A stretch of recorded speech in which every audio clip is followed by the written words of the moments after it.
What is up, Bills Mafia? Matt Parrino, Ryan Talbot in the house on a Tuesday evening, 4:30. The Bills wrapped up the second open practice of OTAs this afternoon, May 30th. We got one more to go next week, but a lot to dive into on today's show. Ryan Talbot, how are you, buddy? Hey, doing great. Excited to talk some Bills OTAs. Yeah, and so I think the best place to start is probably what I think is going to be the top storyline that Bills fans want to track over the course of the spring and the summer. Dalton Kincaid, right? Like, how does he look? How is he, getting himself engaged into the Bills offense, understanding the playbook, working with teammates. And I think like what we saw here over the course of the past week was really interesting. We saw last week was his first time we saw him with Josh Allen and getting a chance to see just the side conversations that were happening, the side work happening with Dawson Knox, who usually works solo with tight ends coach Rob Boris. And now you're entering Dalton Kincaid into that mix. And so there's a lot of learning going on. I mean, even for a lot of young players, like second-year players, I'm doing a feature story on Terrell Bernard. I got a chance to talk to him today. We're going to talk about him in a few minutes. And he was just talking about how, like, the learning just never stops. I mean, you think the year one to year two jump is so big for some players, and it is, but there's still, like, so much that goes into the nuances of playing professional football at all these different positions. So right now, it's all about, like, getting the playbook, getting to a level where you understand what you're supposed to do. And when you go out in teamwork, be able to execute at some level, of average level, especially for rookies. Why I think the biggest thing to start with, Ryan, is we saw a sizable jump from last week to this week in Kincaid's involvement during team drills. So last week, I mentioned it on the show, no targets throughout all of teamwork. And, I don't think that's a surprise. This is his first practice with Josh Allen. Big uptick this week. I noted that he had 5 targets. He only had one where it didn't result in a completion, and the only reason that was the case was because it was a bomb. Bernard was in coverage, would have gone for a touchdown, but Josh Allen seemed to kind of take it on himself. Like, my bad, I put it too far. He couldn't kind of run it down. But overall, from a practice performance perspective, I thought this was a really nice uptick for Dalton Kincaid this week. Yeah, it's exactly what you want to see from week 1 to week 2 of OTAs. And you kind of mentioned it. You're getting your feet wet here in Buffalo if you're Dalton Kincaid. And for him, it's to an extreme because before he was drafted by Buffalo, he was dealing with a back injury. He hadn't been cleared. So this was like his first meaningful football last week and this week in quite some time. So to go from no catches in that one participation drills last week to now having 5, catching 4 of the targets is encouraging. It's promising. It's what you want to see, and it's going to kind of give Ken Dorsey and some of the other offensive play callers ideas of, okay, here's what he does really well. Here's how he's been able to get open for us here in OTAs. Let's see how we can utilize him in this package, or let's have him run this route in this, in this formation, however it may be. But it's always a good start here to see him get so heavily involved. And obviously today, we'll get to the people that weren't participating, but they were down a few receivers, a few pass catchers. So it gave Kincaid and some of these other pass catchers more opportunities than maybe they would have had otherwise. And I think, also the juices were flowing out there. I thought it was, as competitive a practice as you could have without pads, not able to hit anybody. One of the plays I wanted to highlight from Kincaid on the day was just a one-on-one situation against Kyer Elam, who, he's going into his second year, landing on him in coverage. That's a true test for a young pass catcher. And it's one that Elam had really good coverage on the play, and it was a bang-bang play. Josh Allen went back to pass, kind of saw him break open a little bit. I thought that Elam was going stride for stride with him on the play. Ended up being a contested catch situation. Kincaid ends up being able to make the reception. But I think for me too, it's like all of these reps right now, you're just putting money in the bank if you're Josh Allen, from that trust factor with Kincaid, right? Like you're going to see all these different ways that you can utilize him in this offense or to get yourself out of trouble. And if he makes these plays in these practice settings, that's going to lead to more trust down the line. I have 2 clips that I've not put out on social media yet. I wanted to save them for the podcast. I'll play them here real quick. This is just some individual work Dawson Knox, Dalton Kincaid working with the quarterbacks. Some good stuff. Take a look. And if you're listening on the audio side after the fact, make sure you go find the YouTube version, Facebook, Twitter, wherever you watch. This is about the 5-minute mark, and you can watch these clips there. Now, hey, Joe, will you stand? I know where he's trying to be. So imagine the corner doesn't expand a whole lot, right? So now that void, it might be more vertical. Nice. That's the temple, right? Yeah. Let's go right hash, get the same thing. Now from the window.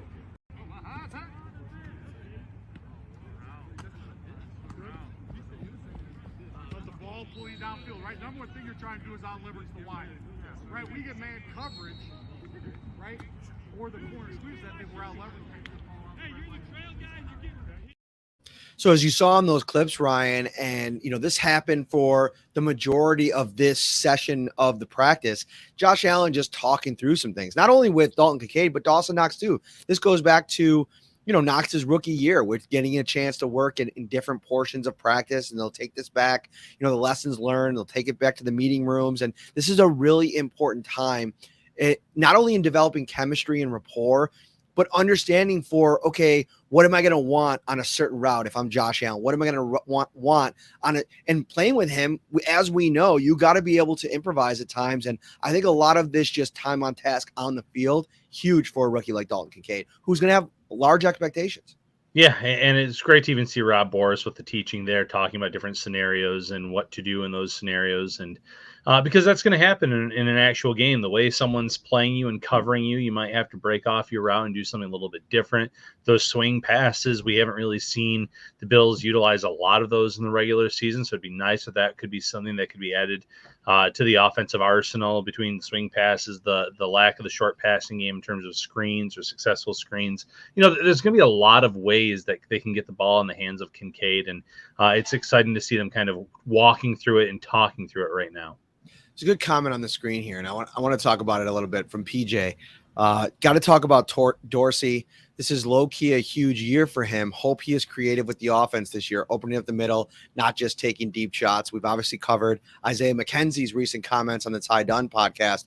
But there's one little takeaway that I had today from, Ken Dorsey's press conference. And maybe this is just the media side in me, but he was asked a question. I can't remember the specific one. I'm trying to look it up here. Let me just see here. Well, while I look this up, Ryan, why don't you talk a little bit about this question and your expectations for how Ken Dorsey maybe evolves in year two? Yeah, well, to PJ's point, it is a huge year for Ken Dorsey because you've heard from Brandon Beane this entire offseason how he thinks that Buffalo's Super Bowl window is not just a 1 year go all in type deal. And to have Ken Dorsey from going into year one last year, and there were some good things with it, knowing how important it is for the Bills offense to be clicking this year, to be efficient, to be able to move the ball, put up points. It's a key. It's a key for this offense, and it's a huge year for Dorsey for that very reason. Because if the Bills struggle at all, the Bills might come back at the end of the season and say, we like you, Ken. We like a lot about what you're doing, but we need someone that's a proven play caller, someone that we know can kind of handle the whole 4 quarters, not just put up a really solid 2.5 quarters, 3 quarters. We need someone that can kind of get this offense humming all 4 quarters and be more productive than what we've had here. That's been too choppy at times. So it's a huge year for Dorsey. There's no arguing this. And as long as the Bills feel like they have enough talent on both sides of the ball to compete for Super Bowls, these offensive coordinators, defensive coordinators, and obviously it's McDermott this year calling the defense, so not really a defensive coordinator, but they're always going to be somewhat on the hot seat because you don't want to waste this window with a prime Josh Allen and some of these players that are getting a little bit older, still in their prime, but some key players like Stephon Diggs, that window is closing a little bit in terms of the prime for wide receivers in general. And for that very reason, Dorsey's entering a pivotal season. So he was asked by Mike Catalana from Wham in Rochester about just self-evaluation, right? How did you develop yourself as an offensive coordinator last year? And the first real big chunk of his answer, he was talking about I don't know if he just lost himself in his answer a little bit, but he was talking about how the offense embodies Buffalo, and like, when you get punched in the mouth, you're hard nosed, like, responding and punching back. And truth be told, I had arrived late to the press conference, so I wasn't involved, but I really wanted to follow up on that. And I will ask him about this in the future and just be like, I respect that take. I respect you saying that you want to be like a tough, hard nose, get punch back offense. But that's kind of a crazy thing to say in your first press conference after that Cincinnati game, when you had no answers for the punches that the Bengals were throwing. And also it just felt, it was a time for him to self-reflect, and he did kind of bring the answer back around. And I'll quote this part of it. We can talk about, you look at what you did, you go back and you go through a process with your coaching staff and then on your own as a coordinator and say, okay, in this situation, do I like what we're doing here? Do I think this was effective? Do I like what we did in this game plan?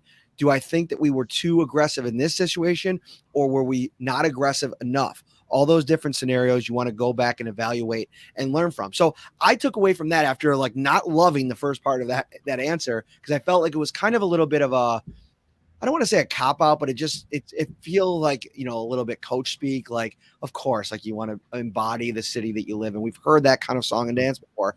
I more am interested to hear the realness of first year play caller. Some things went really well in the first half of the season. Some things fell off the rails in the second half. Also, Stephon Diggs wasn't brought up in that press conference also, which will get brought up in the next one that we talked to him about.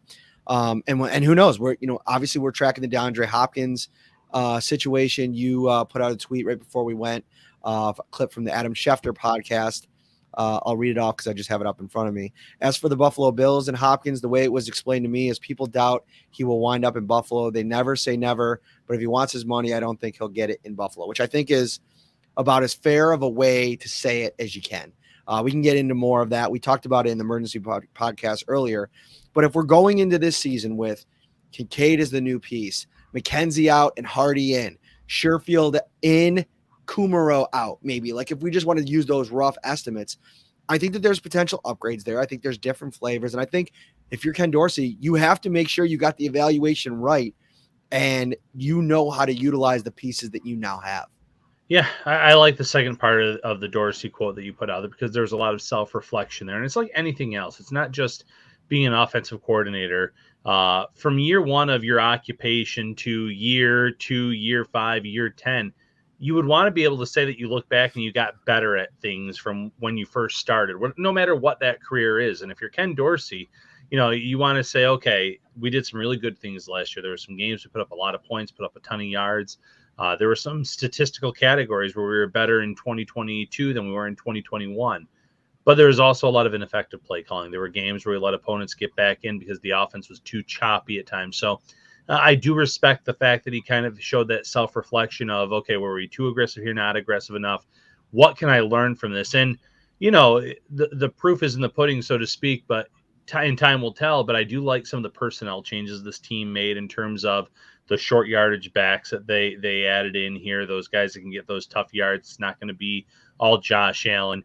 Finding an upgrade to what they thought they were going to get in McKenzie with Deontay Hardy, adding a true pass catcher in Dalton Kincaid, and then obviously upgrading this offensive line in a variety of ways. So at least they're backing up a lot of it with the personnel moves. Now it's up to Dorsey and this offensive system to utilize that and make this offense more efficient over the course of 4 quarters in the regular season. I also get what Dorsey was saying. Like if you read this story that's up at the website right now, Dorsey was asked about Kincaid the first question of the press conference. And he was like, listen, he loves his approach. He's a rookie. They're obviously not going to put too much on his plate early on, or expectations. They're not going to make them too high. But he came out and said, we're learning him. He's learning us. And we'll kind of see how the role materializes. And it's like, that's a dangerous world to live in, coming off of a year where you drafted Kyer Elam. We've chronicled, heavily chronicled, maybe the missteps with him in his rookie season. You really have to be careful mismanaging this Kincaid situation. He was drafted for a specific reason. You gave up assets to go up and get him. So now you have to have that plan for him. And I think you almost have to, Ryan, in this era, you have to, and this isn't a stance on modern players or anything, but I think like trying to get the best out of young players, like you got to like build them up with confidence a little bit too. And I know that, you got to be careful there. There's a happy balance. Like you don't want to sing somebody's praises too much and think they're they're the missing piece, if you will. But this guy was getting compared to Travis Kelce. And I don't think that anybody's expecting him to come in here and be Kelce, but they better have a plan to utilize him and make him a part of this offense. I'm just envisioning the Jets game and like the Bills potentially losing that game and Kincaid getting like one target on like 20 snaps. Bills Mafia's head's going to come flying off. I mean, that is like the worst case scenario. I hope that this wasn't a, precursor to that.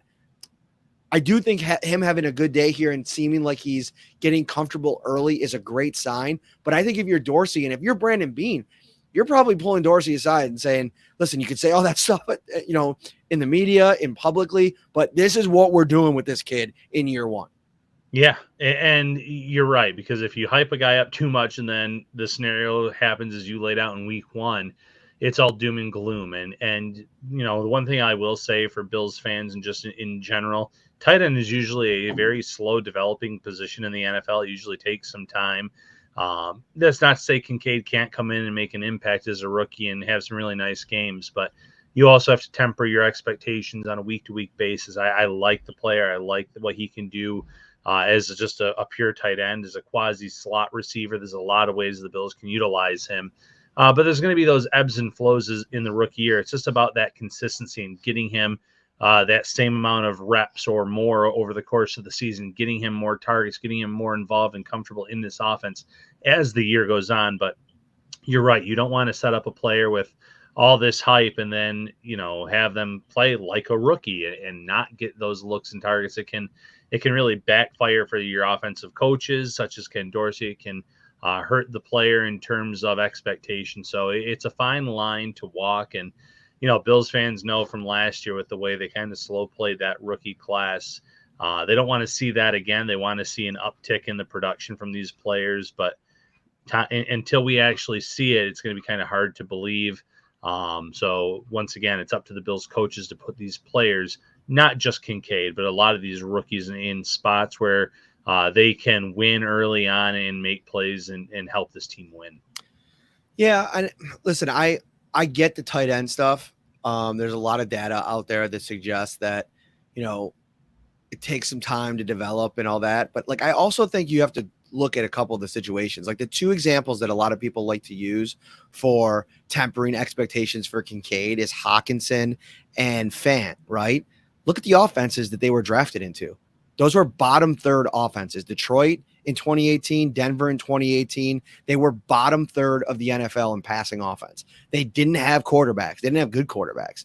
And so I don't think that you can extrapolate the results of rookie year Hawkinson and rookie year Fant and somehow put Kincaid in that boat when he's walking into an offense with a bona fide top 5 receiver and potentially a number 3 quarterback, however you want to kind of line that thing up. Some people would even argue that he's number 1, depending on how you want to make that argument. I think that's a little crazy at this point. I know this is a Bills podcast. I don't want to upset anybody, but I have Patrick Mahomes definitively number 1 at this point.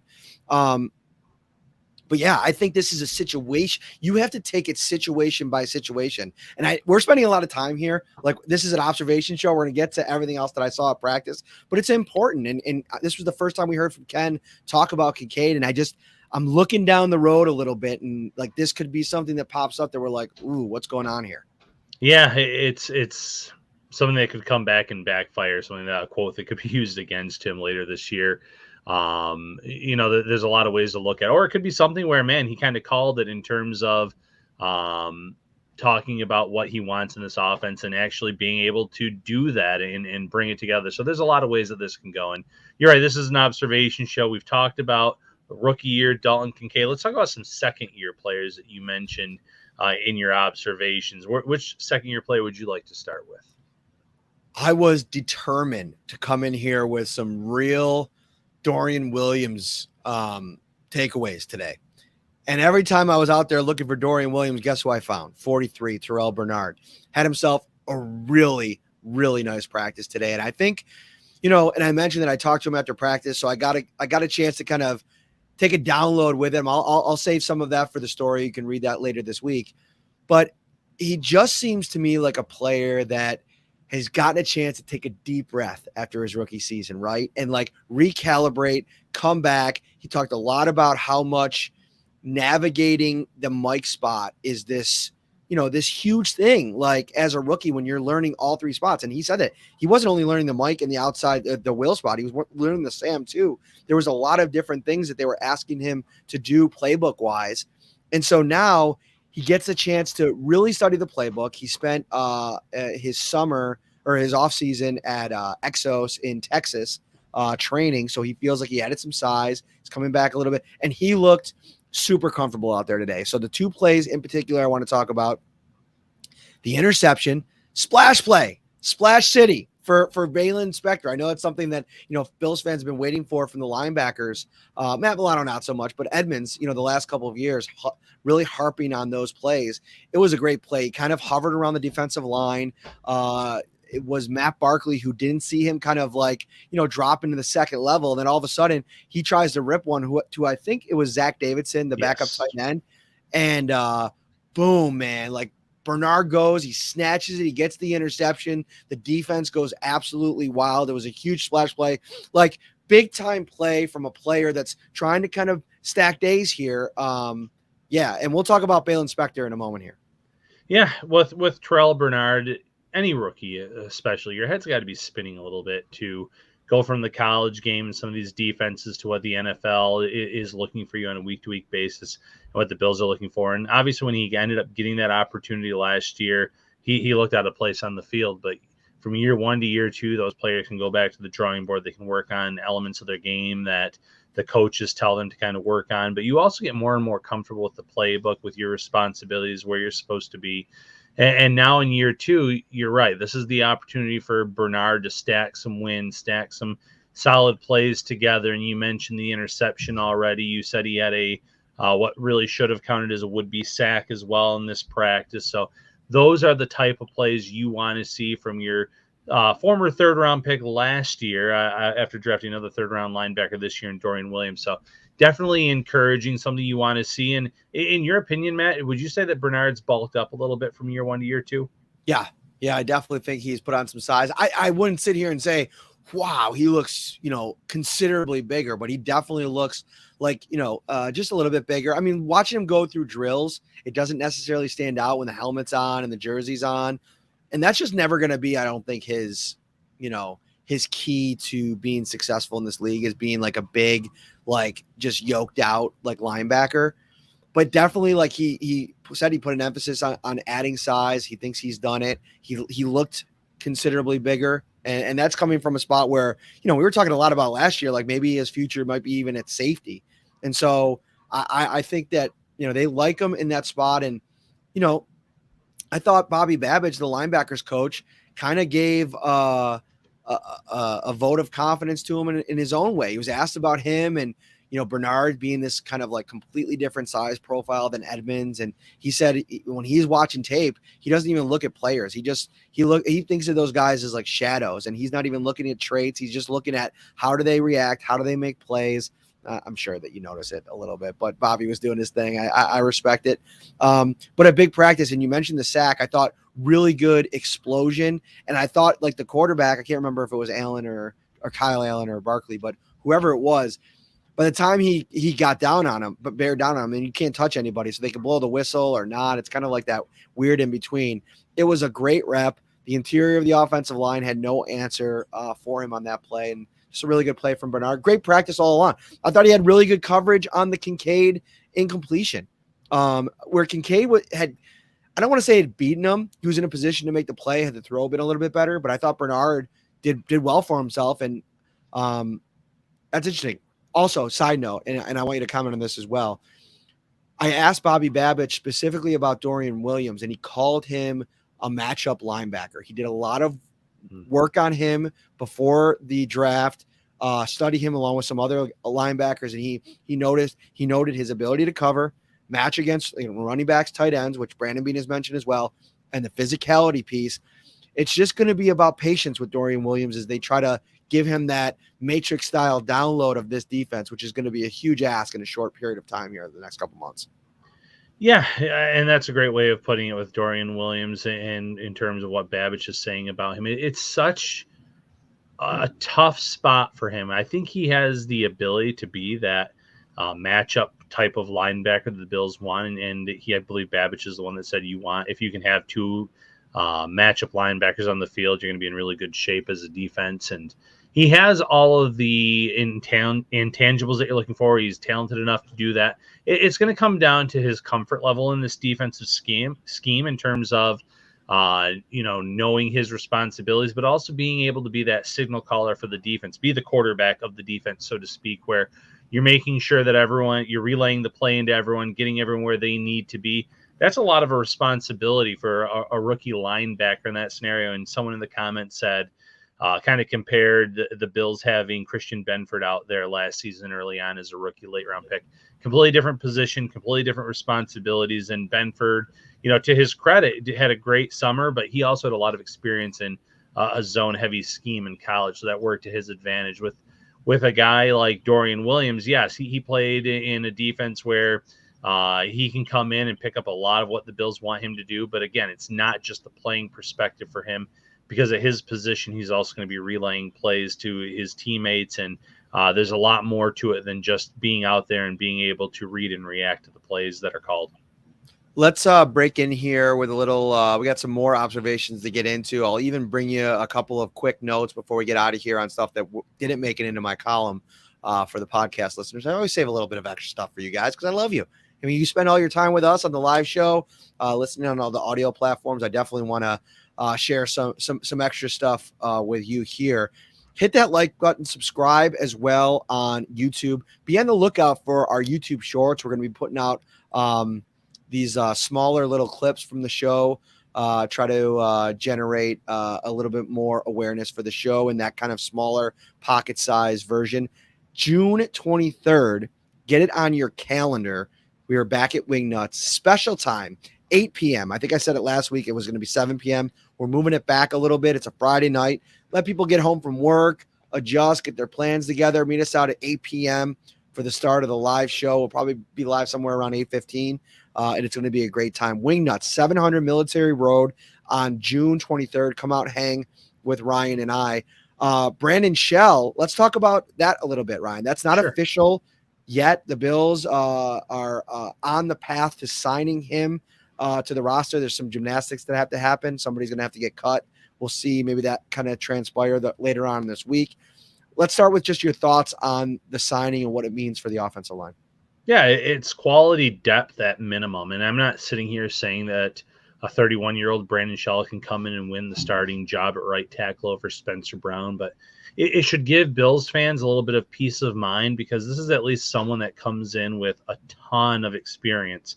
72 starts, 83 games played in his career, double-digit sacks in every season.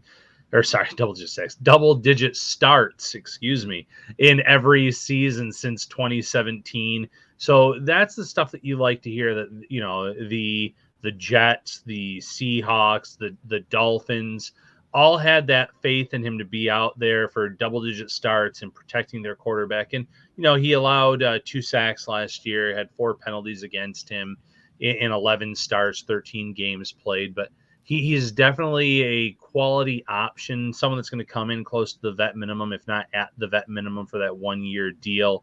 I like the signing at this point. The Bills showed initial interest in him in mid-March, about the same time that they showed interest in Poona Ford.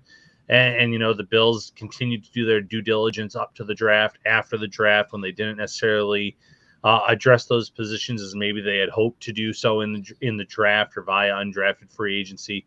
They continued talking with those players, were able to bring them both in. Again, Shell is not official just yet, but I think he's someone that in a pinch can start for you, no problem. You're not going to be worried about oh gosh, what does that mean for Josh Allen? And, Questenberry's had some decent starts in his career, doesn't have necessarily the same type of experience as Brandon Shell. But then you have, more inexperienced guys like Tommy Doyle, a guy that they liked. Coming off of a serious injury. You don't have to worry about a guy like Doyle necessarily being elevated into the spotlight if Spencer Brown struggled, if he had the back injury, if he dealt with any kind of injury whatsoever, you now have that proven entity at least waiting in the wings. Yeah, I mean, like Shell to me, there's a good comment in here. Like he's like the new version of Bobby Hart, exactly, right? Somebody that can kind of come in here, offer some competition, but it's a safe addition because you still are heavily invested in Spencer Brown. Listen to the way that Brandon Beane has talked about him all off season long. They were going to go out and draft somebody on day 2 that could play tackle. They weren't going to go out and spend the kind of money like they did on Connor McGovern, which would kind of push you to having to maybe really make it a serious competition. This allows you to, let Spencer Brown pretty much hold that job and see what it looks like in year 3, removed from that back injury. And I think that that's fair. Like I think for as much as there's been a kind of a frustration or nervousness to the Spencer Brown at right tackle experiment, you voiced it several times. I agree with it to a degree, right? Like there's been times it hasn't been great with him. But I think if you could find some consistency where we've seen some of the higher end stuff from Spencer Brown, that to me is when you get super great value on a 3rd round draft pick, year 3 and year 4, 23 and 24 of a rookie contract. You really are hoping you're pushing all your chips into the middle of the table, hoping that this works out, because from a roster building perspective, the value is going to be there in these next 2 years. And you just don't have the money to allocate at that spot with what you're paying Deion Dawkins, what you're paying Mitch Morse. And then on the other defensive line, what you're paying DeQuan Jones, at Oliver, $10.5 million now in his 5th year option. And of course, Von Miller. So you got to kind of, cut some corners some places. And if there's still that upside, that untapped potential for Spencer Brown, they're going to continue to ride that horse. No pun intended, as long as they can. Yeah, so when it comes to Spencer Brown, you said it. Brandon Beane was talking him up a lot in the offseason in terms of, this is someone that we still have a lot of faith in. He had the back injury last year. He didn't get to play his final season in college. We like what we've seen from him, though, thus far in his career. He thought that he got better in year 2 as the year went on, and, that he's allowed to have that opinion. We've also heard GMs, coaches say stuff like that, and then in the draft take a player at the same position in round 1, round 2, and it kind of shows it was kind of coach speak or GM speak. The Bills kind of backed up what Brandon Beane was saying by not addressing that position whatsoever. Like you said, they didn't go out and draft a guy on day 2 to come in and compete with Spencer Brown, or go out and sign a big name free agent. Brandon Shell is solid. He's a solid player. He's a good depth option. He's a good guy to have to start for you if needed. But the Bills are showing that they really do have faith in Spencer Brown to make a significant leap here in year 3, and then, like you said, in that final year of his rookie contract next year as well. One play in particular that Kyer Elam is going to want to forget about from today's practice. Let's get into that next year. It was against 4th-year wide receiver, former 6th-round draft pick of the Indianapolis Colts, number 19 on your roster card.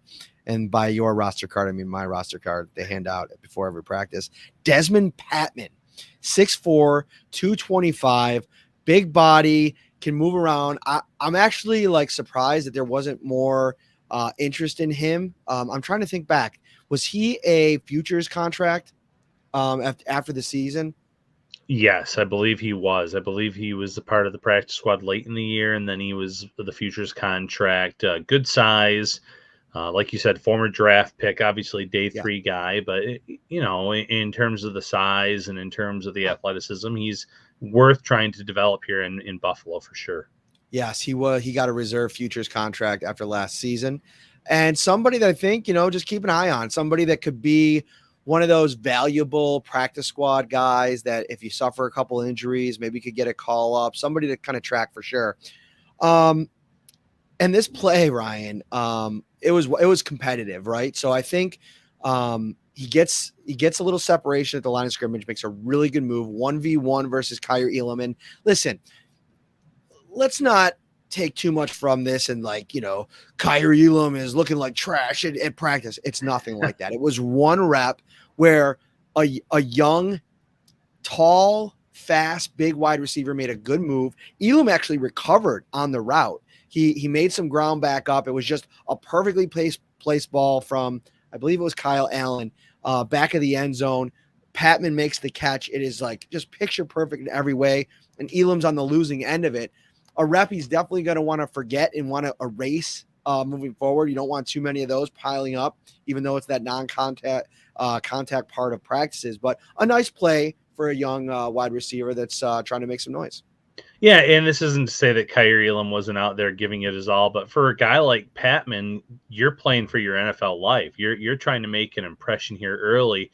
Tell this coaching staff, listen, I deserve a spot on this 90-man roster. I deserve opportunities this summer. Get me onto the field in the preseason, show what I can do. And you know, it doesn't mean he'd be the odd man out, but with all the talk and the hype around a potential signing of DeAndre Hopkins, it's very likely that if the Bills were able to pull that off somehow, a wide receiver would be the odd man out potentially. And so for a guy like Patman, you want to build up these plays and have those moments where the coaching staff looks back at the film and says, hey, that was a really nice route, really nice catch, really nice job against our first round pick 1 year ago. And like you said, it wasn't like Elam was terrible out there. It was good coverage. He was able to recover, make it a tight play, but Patman ended up on that winning side of that. So it's great for a player like that because, like I said, he knows that he is playing for his NFL life at this point in terms of being on a practice squad, potentially trying to get that opportunity to play in the regular season if injuries were to occur. So good for Patman stepping up when the opportunity arose for him today.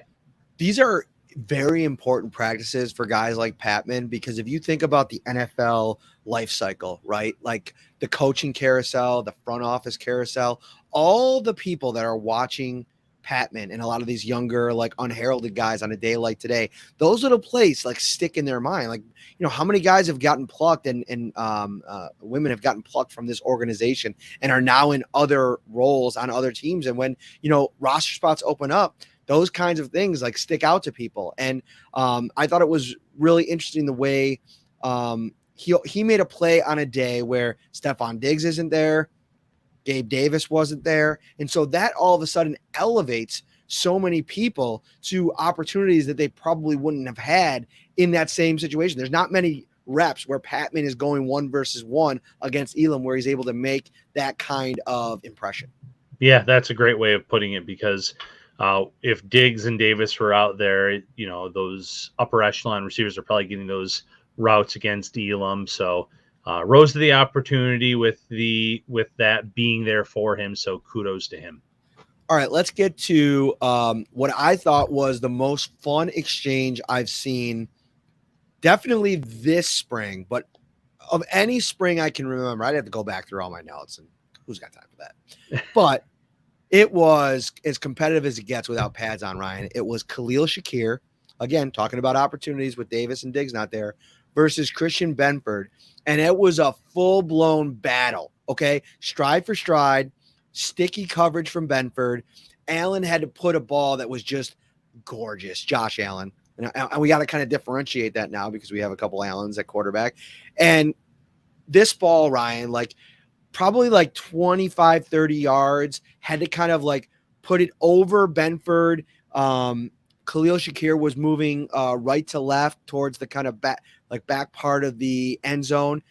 Shakir goes up, secures the catch with Benford draped all over him. Benford immediately gets his hands and wrestles in to get a good clutch of that ball. And those two dudes start fighting for the ball all the way down to the ground. Now, I'd say 10 to 12 seconds later, Benford pops up with the ball.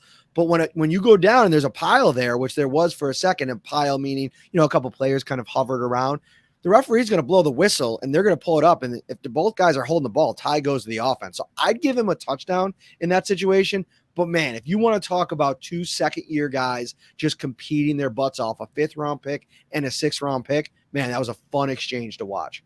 Yeah, and it's funny because just the last segment you talked about the cycle of an NFL player, and Shakir is still very early in his NFL cycle, but last year at this time, Bills fans were hyped about this guy. I mean, got him on day 3. There was a lot of national analysts saying he was a day 2 type of player. And now he really isn't talked about by Bills fans as much as I think because of all the excitement over the potential Hopkins talk and they draft Kincaid. And what does that mean for a guy like Khalil Shakir, if Kincaid's taking a lot of reps out of the slot. Shakir can play inside, outside first and foremost, but two, I had fun watching some of these workouts that he posted this offseason going into year two, working with Eric Moulds, a former Bills wide receiver that, very similar to Shakir and had a very quiet rookie season. And I'm not saying that Khalil Shakir is going to be the next Eric Moulds, because Moulds then absolutely had like this monster career in Buffalo. But I'm interested to see what he looks like in year two. And Josh Allen last week was talking about the opportunities that Shakir has earned and the trust that he's gained from him. And he's just a player that, Bills fans don't forget about him, because he's a very talented receiver. He put in a lot of work this offseason to try to make a case for him to get more playing time this year. So nice to hear that he had that battle with Christian Benford, and both players are really competing here early on in the early parts of the summer here in OTAs. And Shakir, again, like it's a continuation of last year. I mean, when you see him out there, he has like depth to his game. Like there's so many different things that he can do. And I think that's what's going to ultimately force Dorsey's hand to get him on the field, because it's why even down the stretch last year, after they went and got Beasley in the playoff games, they still ended up finding opportunities for Shakir, because he can do so many different things. And I think, a year removed, to your point, like I think he's going to come in like a much different player. And they have now that little like group of three behind Davis and Diggs. It's really interesting, and it's going to be fun. He made a couple good plays today. I think I'm going to continue to watch him closely. Every time he's on the field, I feel like, Josh Allen continues, like he said a couple weeks ago, developing trust in the kid. Quick note on Justin Shorter. I didn't write about this because I didn't want anybody to take it and run with it too far. We'll talk about it a little bit more in this setting where I can give a little bit more perspective on it.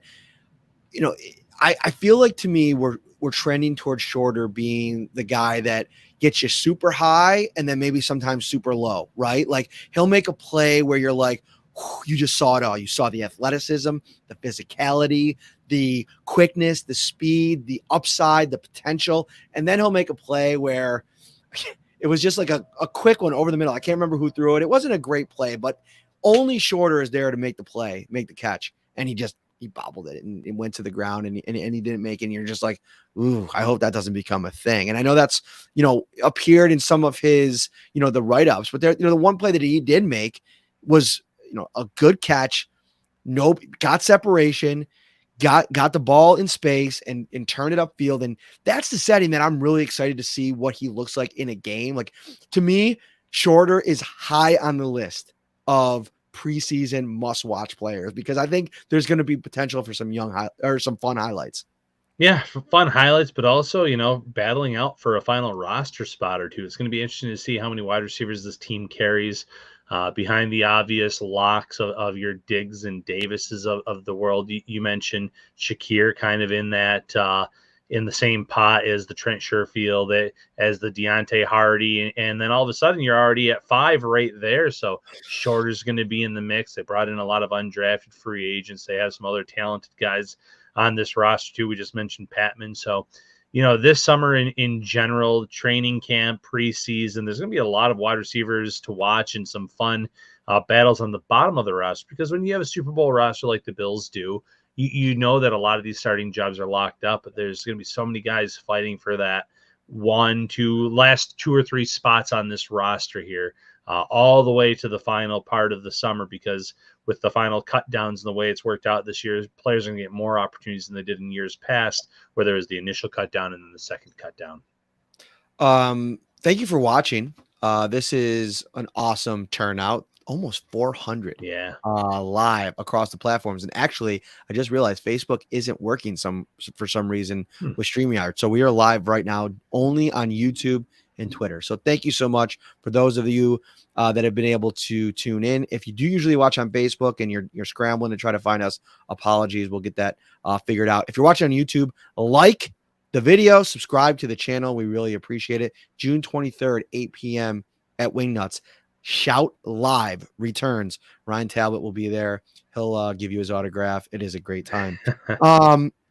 Couple of things real quick before we get out of here. Number one, Stephon Diggs, Gabriel Davis, Shaq Lawson, AJ Epinesa. Who are the other ones here? Von Miller, Ed Oliver, Tim Settle, all not in attendance today at voluntary OTAs. Very important to kind of get that note in. I don't think it's a big deal. There, a lot of these dudes probably had a reason stemming from the holiday weekend, I would imagine. The people that aren't there, I mean, fourth year guys, veterans like Tim Settle, like Davis, and AJ Epinesa. They've been around here a long time. Actually, Eric Washington asked about AJ Epinesa today and was asked about his expectations for him in year 4. He said, well, he had 6.5 last year. The goal is double-digit sacks. So laying the gauntlet down for AJ Epinesa. I thought that was an interesting quote there. Yeah, it is an interesting quote because he kind of snuck up on you with those 6.5 sacks. And at the end of the day, though, that's still a good output for him in going into a huge season for him, where that Von Miller is going to miss a little bit of time. You have big expectations for Greg Rousseau, but Epinesa, those expectations should be there too, to continue to improve and to gain on those totals. But if some of these pass rushers aren't here for this voluntary, as you mentioned, OTAs, it's good for those younger players that they have on this roster to show what they can do, to show that they're worthy of a roster spot, competing for one of those final spots, competing for a practice squad spot. So just like we've talked about with the wide receivers playing at these other positions too, where a lot of veterans are out, it's giving them opportunities that maybe they wouldn't have had otherwise. And then finally, let's dive into this running backs room today. That's my final observation that I want to get into. First and foremost, all of them were there. The four-headed monster, if you will, were all in attendance. And my big takeaway, man, James Cook, I think he's getting ready for a big breakout season. To me, sometimes with players, like being around practices enough now over the years, you got to be careful not to overhype somebody. But sometimes guys just like look the part, right? Like I feel like you've seen it over the years for, different draft picks. I think in a lot of ways, I think back to Gabe Davis as a rookie, right? And going into year 2, even after they went out and they brought in Emmanuel Sanders, I'm like, man, this dude looks like he's ready to just be a beast. And I think James Cook to me falls into that category. I think he is trending towards RB1 with a exclamation point. He made a couple plays today. The one that stood out is exactly what Brandon Beane drafted him to do. Kind of ran a nice pattern, got down the left sideline, one-on-one with Matt Milano, ran past him.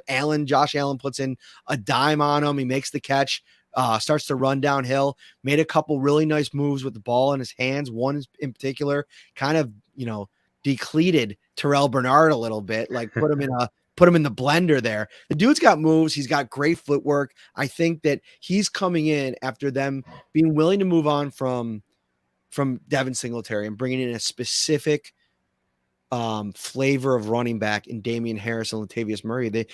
I would imagine he feels like here, and we're probably never going to hear this from James Cook. He's a man of very few words, but here is the baton, run with this backfield and let's see what it looks like. Yeah, and the big, I don't want to say knock, but the criticism is his size, and can he put on enough weight to kind of be a 3-down back for this team? And the fact that he looks bigger, that's encouraging. Because when he was given opportunities last season, especially late last season, we saw him rip off 10, 12, 20-yard runs. And I don't want to say it was a regular occurrence, but there's a reason why he was atop the league in yards per carry. He just didn't qualify because he didn't get enough touches. So if he can maintain that explosiveness and be able to break away from that first line of defense of opposing teams, I think he could be in for a really big year. But having someone like Damian Harris in here in Buffalo for the short yardage situations, Latavius Murray, that's going to be big for this team. And then obviously there's still Naheem Hines too, and how are they going to finally utilize him this season after trading for him at the deadline 1 year ago? Awesome stuff. Harris he made a couple of plays. Latavius Murray I mentioned, and Naheem Hines, like I wouldn't rule him out, Ryan. Like I wouldn't rule him out from being somebody that just makes things, messy for them trying to figure out what game day rosters are going to look like. And, maybe it's a situation where they get to the season and they say, all right, let's roll with Hines, Harris, and Cook because Murray can be in that role of let's save him till we need him. Let's put him on ice. He's a veteran. He's 33 years old. He's not going anywhere. You could probably get him on your practice squad. Let him be this year's version of Duke Johnson. Remember last year, Duke Johnson spent the whole season on the practice squad. Latavius Murray, before Denver plucked him, spent most of the year on the practice squad for the Saints. So it's at least plausible, and it's something where I think that this gives them a lot of different options, and it's trending out. I like the way their backfield looks. Yeah, I do too. I mean, you have the quality depth. You have an intriguing number one option in James Cook. Like I said, he did flash at times last year when given those opportunities. And you have some different flavors there in terms of the skill sets of these other guys. You bring in 2 undrafted free agent guys as well that you want to develop and bring along. So I like this room quite a bit. I feel like they have a lot of talent and depth, and it's going to be fun to watch them this summer. All right. That's going to do it for us on this observations show. Thank you so much for watching live, man. Over 300 on right as everybody's getting out of work. Shout Mafia is as good as it gets, and we appreciate you tuning in, Bills fans. We will see you. I don't know if we're going to do another show this week. We might. You never know. There might be a reason to do an emergency pod. You never know. Or maybe something else comes up. He's Ryan Talbot. I'm Matt Parrino. Again, one last shout out. Get it on your calendars. June 23rd, live at Wingnuts, 8 p.m., 700 Military Road. We'll see you next time. Take care, everybody.